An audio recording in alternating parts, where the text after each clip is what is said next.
नमस्कार, स्वागत है आप सभी का मालवीय एकेडमी बीएचयू वर्ल्ड के इस ऑनलाइन लर्निंग प्लेटफॉर्म पे। दोस्तों, आज इस वीडियो में हम लोग बात करने वाले हैं कि अगर आप बीकॉम करना चाहते हैं तो आप कहां से कर सकते हैं, हर एक यूनिवर्सिटी का क्या एक एग्जाम पैटर्न होगा और उनकी एलिजिबिलिटी क्राइटेरिया क्या होगी। कुल मिला के आपको यह पता चल जाएगा आज इस वीडियो में कि मुझको किस किस यूनिवर्सिटीज में अप्लाई करना है और उनके लिए हमको क्या क्या पढ़ना पड़ेगा, क्या क्या हमारे पेपर में आने वाला है। तो एग्जाम पैटर्न, एलिजिबिलिटी क्राइटेरिया से रिलेटेड सारी बातें इस वीडियो में आज क्लियर होने वाली है आपकी। स्टार्ट करेंगे हम लोग वीडियो की। सबसे पहले हम लोग वन बाय वन एक एक यूनिवर्सिटी की बात करेंगे। सबसे पहले हम लोग बात करेंगे बनारस हिंदू यूनिवर्सिटी की, मतलब बीएचयू की। बीएचयू में अगर आप बीकॉम करना चाहते हो तो आपको पेपर देना पड़ेगा किस चीज में। मैं पहले क्लियर कर दूं कि आपका पेपर 3 सेक्शंस में है। पहला सेक्शन है लैंग्वेज का सेक्शन है, दूसरा सेक्शन डोमेन स्पेसिफिक सब्जेक्ट्स हैं जिसमें 27 सब्जेक्ट हैं, और तीसरा है आपका जनरल टेस्ट। तो बीएचयू जो है वो आपके लैंग्वेज सेक्शन को नहीं टच कर रहा है। आपके डोमेन में से आपसे 2 सब्जेक्ट पूछ रहा है, एक अकाउंटेंसी और एक बिजनेस स्टडीज, जो कि आप नॉर्मली अगर कॉमर्स के बच्चे होंगे तो आप जरूर पढ़ते हैं। और तीसरा आपसे लेगा जनरल टेस्ट, जिसमें आपको करने होंगे 60 क्वेश्चन आउट ऑफ 75 क्वेश्चंस, और इनमें आपको करने होंगे 40 क्वेश्चन आउट ऑफ 50। इसमें भी आपको 40 क्वेश्चन आउट ऑफ 50 करने होंगे। एलिजिबिलिटी क्राइटेरिया क्या बोलता है? बीएचयू की 2 एलिजिबिलिटी क्राइटेरिया होती है, एक एजुकेशनल और एक एज को लेके। एजुकेशनल क्राइटेरिया में ये बोलता है कि आप 12th जो है वो पास होना चाहिए 50% के साथ, लेकिन आपके पास कॉमर्स या मैथ्स बैकग्राउंड के आप होंगे तभी आप दे सकेंगे। कॉमर्स बैकग्राउंड या मैथ्स बैकग्राउंड से इसको क्लियर कैसे करना है? आपके पास commerce, economics, maths, computer science, finance, financial market management, vocational courses related to commerce, इतने में से कोई एक सब्जेक्ट आपके पास जरूर होना चाहिए। और ये तभी होगा जब आप कॉमर्स या मैथ्स बैकग्राउंड के होंगे, तभी आपके पास ये सब्जेक्ट्स होंगे। ठीक है, ये आपके पास, और 50% मार्क्स आपके एग्रीगेट होने चाहिए। जनरल कैंडिडेट के लिए है। ओबीसी के लिए आप 45% क्राइटेरिया होती है। एससी एसटी के लिए आपका सिर्फ पास होना जरूरी होता है।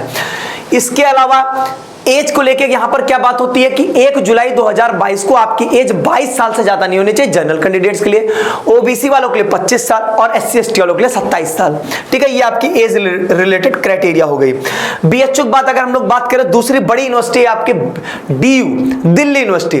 दिल्ली यूनिवर्सिटी का क्या खेला है यहाँ पे, ये क्या पूछेंगे? तो पहले इनका ये समझिए कि ये जो है वो आपके 2 कॉम्बिनेशन इन्होंने बना दिया है। 2 कॉम्बिनेशन इन्होंने बेसिकली बनाया कि एक कॉम्बिनेशन जो कि मैथ्स वालों को फेवर करेगा, एक कॉम्बिनेशन होगा जो कि आपके कॉमर्स वालों को फेवर कर रहा होगा। देखिए कैसे। पहला कॉम्बिनेशन जो इन्होंने बनाया उसमें कहा है कि सेक्शन 1 में से कोई भी एक लैंग्वेज ले लेना, मतलब आपको एक लैंग्वेज लेना है, फिर आपको मैथमेटिक्स लेना है। ठीक है, लैंग्वेज, मैथमेटिक्स, और उसके अलावा 2 डोमेन सब्जेक्ट और लेने पड़ेंगे आपको। अब ये जो 2 डोमेन सब्जेक्ट आपको लेने हैं उसमें से एक आपका B1 से होना ही चाहिए। अब आपके दिमाग में आएगा ये B1 B2 क्या बोल रहे हो आप? तो दिल्ली यूनिवर्सिटी ने क्या किया है, 27 डोमेन सब्जेक्ट को 2 पार्ट में डिवाइड कर दिया। 2 पार्ट में 18 डोमेन सब्जेक्ट को लिस्ट B1 में, 9 सब्जेक्ट को लिस्ट B2 में डाला है। तो उसी लिस्ट B1 में 18 सब्जेक्ट हैं, B2 में आपके 9 सब्जेक्ट हैं। मैं आपको B1 और B2 एक बार दिखा भी देता हूं। इनके लिस्ट 1 जो है, ये लिस्ट 1 है जिसमें आपके सारे लैंग्वेजेस हैं, और ये है आपका लिस्ट B1 और B2 जिसमें आपके 18 सब्जेक्ट B1 में, 9 सब्जेक्ट आपके B2 में है। ठीक है, तो यहां पे बोल क्या रहे हैं वो ध्यान से सुनिए। कहते हैं कि आपको 2 डोमेन और लेना है जिसमें से एक आपका B1 से कंपलसरी होना चाहिए, और दूसरा आपका जो दूसरा वाला होगा वो B1 या B2 से हो सकता है। तो इसका नेट रिजल्ट क्या बना? नेट रिजल्ट बना ये, या तो दोनों आप B1 से ले लो, या तो एक B1 से ले लो और एक B2 से ले लो। ये इनका यहां पे नेट रिजल्ट आप बोल सकते हो इसका। ठीक है, दूसरा कॉम्बिनेशन इन्होंने क्या दिया यहां पे? दूसरा कॉम्बिनेशन दिया है कि आप एक लैंग्वेज ले लो, एक अकाउंटेंसी सब्जेक्ट ले लो, और प्लस 2 डोमेन और ले लो। 2 डोमेन में फिर से वही कंडीशन, एक B1 से और एक आपका B1 या B2 से। नेट रिजल्ट निकलेगा दोनों B1 से या आपका एक B1 से एक B2 से। एक बात और बता देता हूं कि दिल्ली यूनिवर्सिटी ने एक बात मेंशन किया है कि आप CUET उन्हीं सब्जेक्ट के साथ दे सकते हो जो आपके क्लास 12th में यहां पर मेंशन्ड होगा। जो आपने अपने क्लास 12th में जिन सब्जेक्ट को पढ़ा है उन्हीं सब्जेक्ट के साथ आप जो है यहां पर एग्जाम दे सकते हो CUET का। ये बाकी जगहों पे नहीं है, लेकिन यहां पर आपको ये मेंशन कर दिया गया है। तो इस चीज को यहां पर ध्यान देंगे। कहने को लग रहा है कि 2 डोमेन कोई भी सेलेक्ट कर लेंगे, कोई नहीं, जो आपने 12th में पढ़ा है उसी में से आपको कोई चूज करना पड़ेगा। ठीक है, ये बात आप मेरे हिसाब से समझ चुके होंगे। अब यहां पर इनकी क्राइटेरिया खत्म होती है। इसके बाद देखिए, दिल्ली यूनिवर्सिटी में बीकॉम और बीकॉम ऑनर्स दोनों अवेलेबल है। तो बीकॉम ऑनर्स की बात मैंने बोल दी, अब बीकॉम की बात सुनिए। यहां पर भी 2 कॉम्बिनेशन है, दोनों कॉम्बिनेशन में से किसी एक कॉम्बिनेशन को आपको चूज करना है। ऐसा नहीं कि दोनों कॉम्बिनेशन पेपर देना, किसी एक को। तो पहला कॉम्बिनेशन बोलता है कोई एक लैंग्वेज ले लीजिए, ठीक। उसका कहता है कि 2 डोमेन लेना है आपको, दोनों डोमेन आपका B1 से होगा, और एक डोमेन और लेना है वो आपका B1 या B2 से होगा। ठीक है, एक लैंग्वेज प्लस 3 डोमेन है। अगर सीधी बात बोले तो यही है ना, एक लैंग्वेज है, 3 डोमेन है। उस 3 डोमेन में से क्या बोल रहा है कि 2 डोमेन पक्का है B1 से ही रहेगा, एक डोमेन B1 या B2 से चल सकता है। तो यार इसका नेट रिजल्ट क्या हुआ, या तो तीनों आपके B1 से होंगे, या तो 2 B1 से होगा और एक जो होगा वो B2 से होगा। यही 2 कॉम्बिनेशन बनेंगे, इसमें से ही आपको कोई एक चूज करना पड़ेगा। ठीक है, ये बात समझ गए। दूसरा कॉम्बिनेशन क्या बोलता है, एक लैंग्वेज, एक डोमेन B1 या B2 से, और एक तीसरा आपको जनरल टेस्ट देना पड़ेगा। ठीक है, क्या बोला मैंने यहां पे, दूसरा कॉम्बिनेशन ये बोलता है आपको कि आपको एक लैंग्वेज ले लेना है, एक डोमेन जो कि B1 या B2 से आप ले लो, कोई भी एक ले लो, और प्लस आपको एक जनरल टेस्ट देना है। जनरल टेस्ट के बारे में मैंने आपको बताया, जो कि आपके BHU भी पूछेगा, जिसमें आपका जनरल नॉलेज, करंट अफेयर, आपका मैथ, रीजनिंग, ये सब चीजें वहां पर इंक्लूड होंगी। ठीक है, तो दोनों कॉम्बिनेशन में से कोई एक चूज करके आप बीकॉम कोर्स परस्यू कर सकते हो दिल्ली यूनिवर्सिटी से। लैंग्वेज जो है इनका यहां पर इतने हैं, और यहां पर जो ये लैंग्वेज की बात बार बार बोल रहे थे, वो इतने में से कोई एक लैंग्वेज आपको लेनी पड़ेगी। ठीक है, और B1 और B2 की जो लिस्ट है वो भी देख लीजिए। B2 लिस्ट जो है वो ऑलमोस्ट मान के चल लीजिए बहुत कम काम की है आपके, बहुत कम, मेनली आपके सब्जेक्ट्स आपके B1 में ही है। आगे देखिए यहां पे, अब यहां पे कहता है BBAU का क्या कहानी है। ठीक है, बाबा साहेब भीमराव अंबेडकर यूनिवर्सिटी में यहां पर बीकॉम ऑनर्स आप कर सकते हो, मेन कैंपस में आपका चलता है। अभी आपको मैं दिखाऊंगा, बीकॉम आप कर सकते हो अमेठी कैंपस से, दोनों चीजें हैं। तो यहां पर देखिए, अब यहां पर इन्होंने बेवकूफी वाला काम किया है बहुत ज्यादा।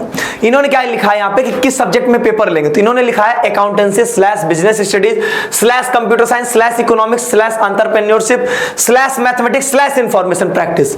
अगर कोई नॉर्मल सभी थोड़ी सी भी जिसने अपने जीवन में पढ़ाई लिखाई की होगी उसको पता होगा कि स्लैश का मतलब होता है कि अथवा, मतलब या तो ये या तो ये या तो ये। इसका मतलब हम ये कह सकते हैं इतने सारों में से, इतने सब में से कोई एक आपको करना है। ठीक है, इतने सब में से जो है आपको कोई मात्र एक अटेम्प्ट करना है, कोई एक यहां पर आपको अटेम्प्ट करना है। इसका तो यही मतलब निकलता है। ठीक है, इतने में से कोई एक।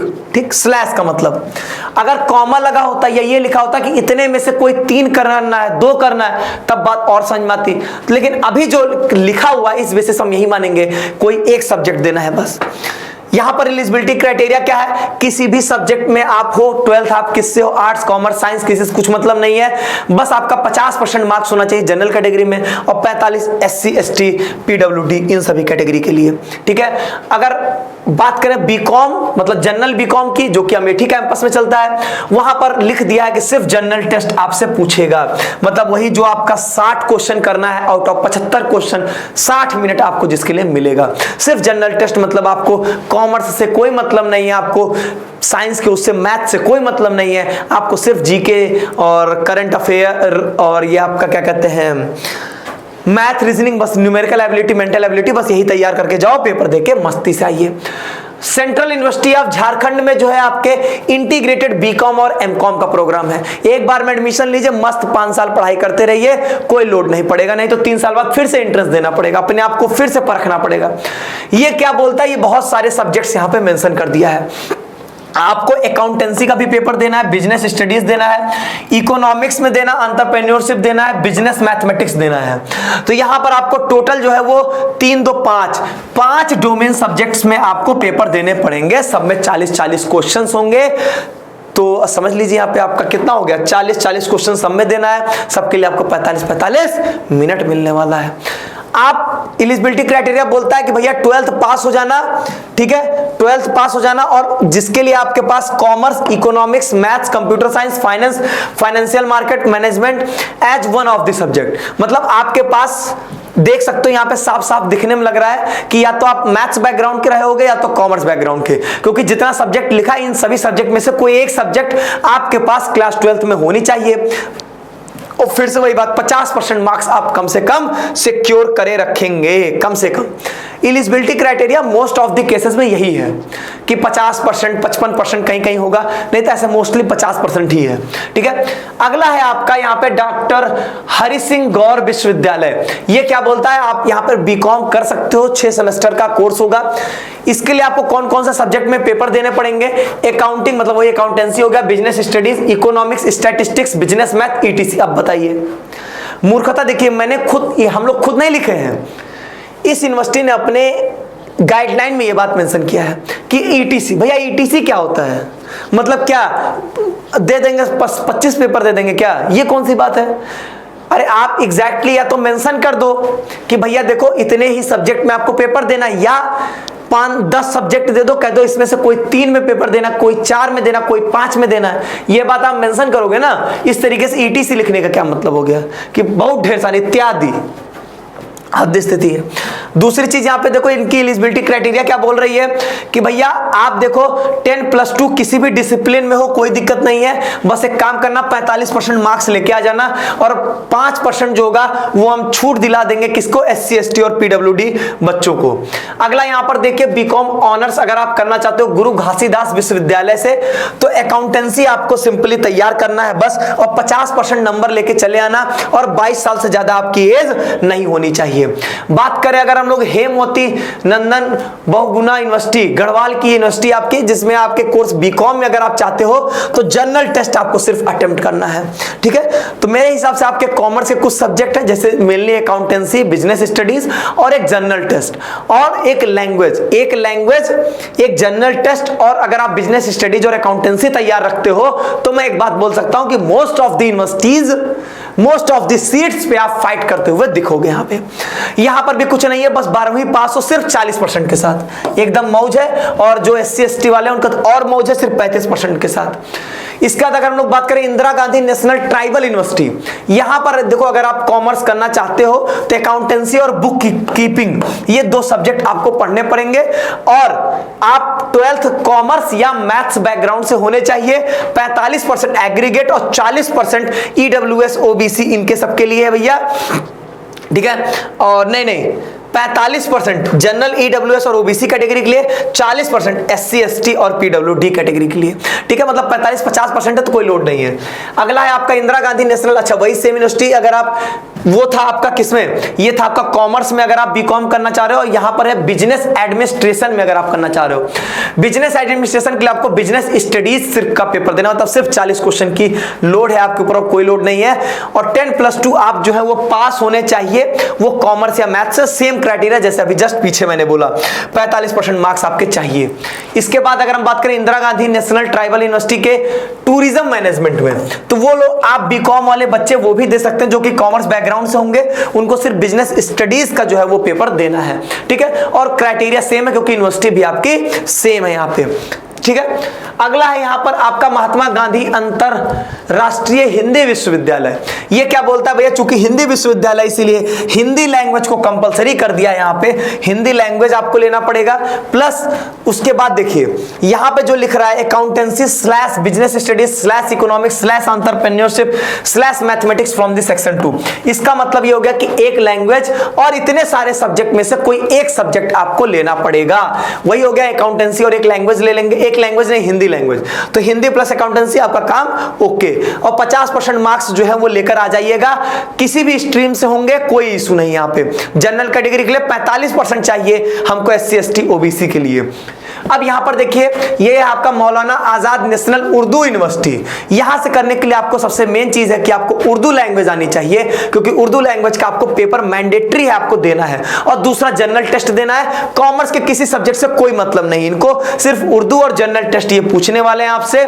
और यहां पर कह रहा है कि आपका उर्दू एज ए सब्जेक्ट या लैंग्वेज एज अ मीडियम आपके 10th-12th लेवल में होना चाहिए। उर्दू सब्जेक्ट आप 10th या 12th में पढ़े होंगे, तो ये बहुत लिमिटेड है उर्दू वाले बच्चों के लिए जो उर्दू एज ए सब्जेक्ट पढ़ते हैं, नहीं तो फिर ये किसी काम का नहीं है।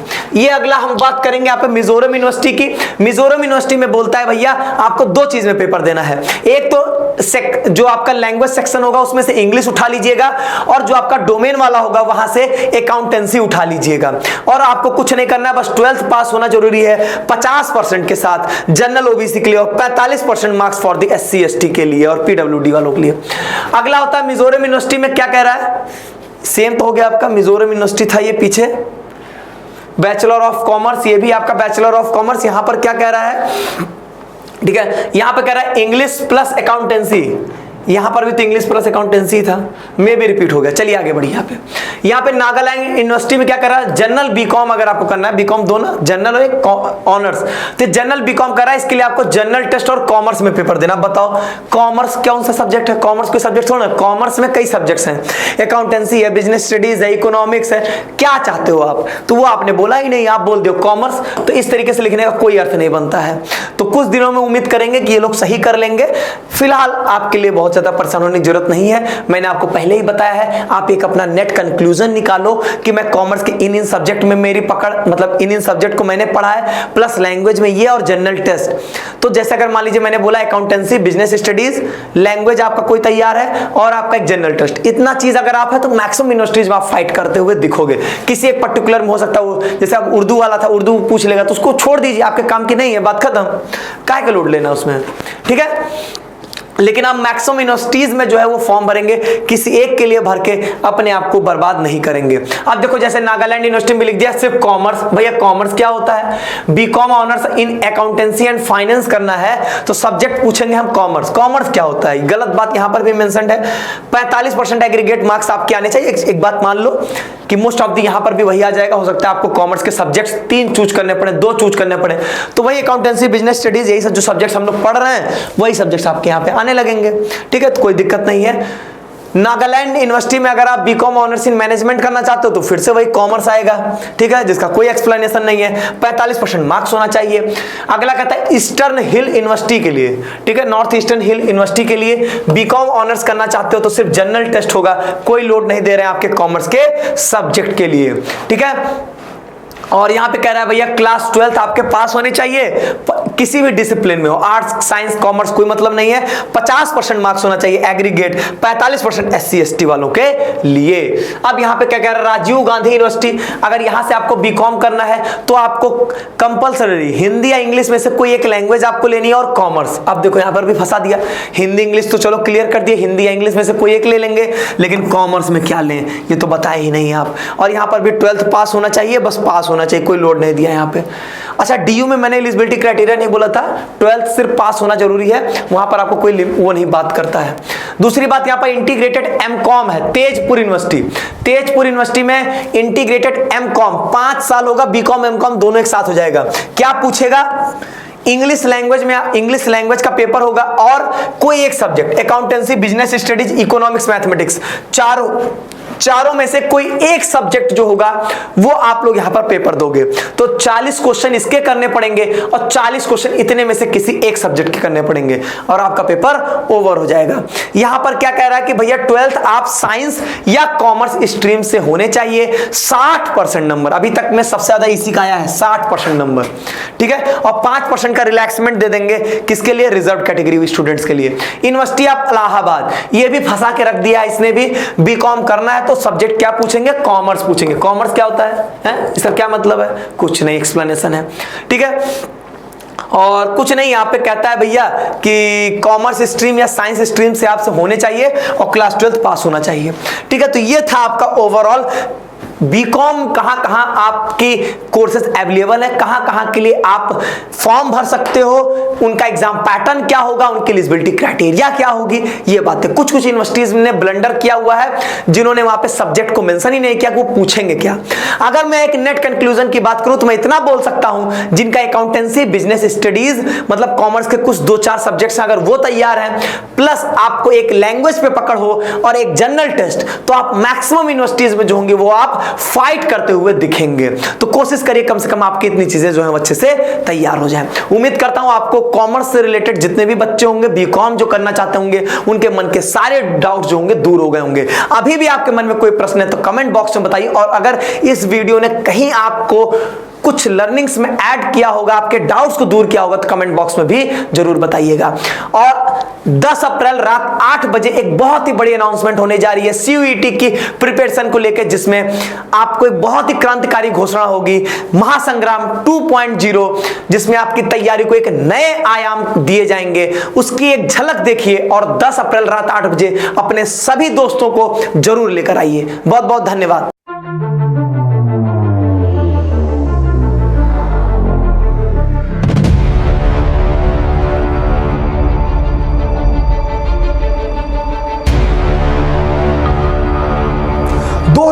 में हमने 1232 फ्री लेक्चर अपलोड किए और महासंग्राम 1.0 से जुड़ के 2000 से भी ज्यादा छात्र अपने सपने को साकार किए। अब है बारी आपकी। इस बार मिलेगा आपको महासंग्राम का डबल डोज। उठने वाला है नया तूफान और सीयूईटी के क्षेत्र में भारत की सबसे बड़ी घोषणा। आखिर क्या होने वाला है बवाल? इन सब को जानने के लिए आपको जुड़ना पड़ेगा रात 8 बजे 10 अप्रैल को। तो अपने दोस्तों के साथ, अपने मित्रों के साथ जरूर पधारें BHU वर्ल्ड मालवी एकेडमी के इस चैनल पे। 8